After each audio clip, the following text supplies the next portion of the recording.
Atomic Boso. Your Honor, Attorney Jennifer Templo, most respectfully appearing as public prosecutor.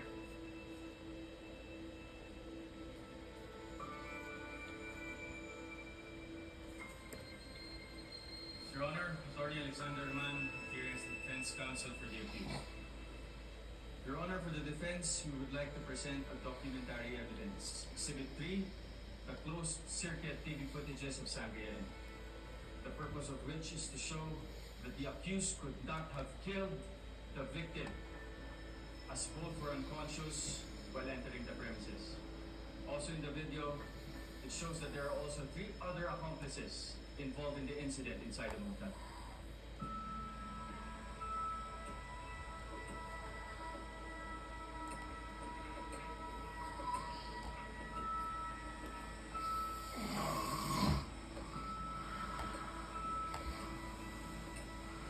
Can we stick to the script, please?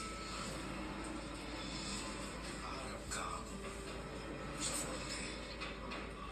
Sasalpang mo ang iyong ama. At mananahimik na tayong lahat.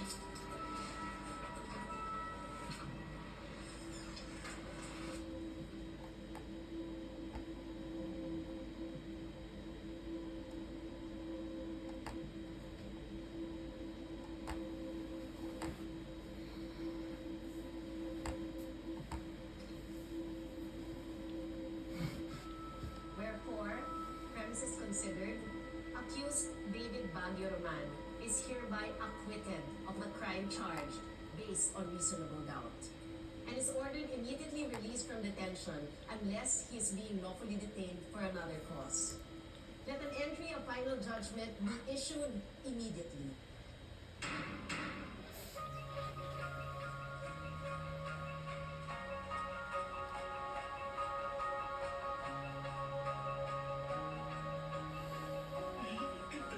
Please, Ikaw, sino sa ating mga sa inyo, ha? Bus, kinto ba? Tapos kinto? So Dan, what do you think of my new office? It's Terrible. it's a start. So what's the plan? What's your plan? Ikaw na ang boss. Puro na lang patayan. Patayan. Alam mo, ang kliyente ko ay brutal. Hindi dapat nangyari ito eh.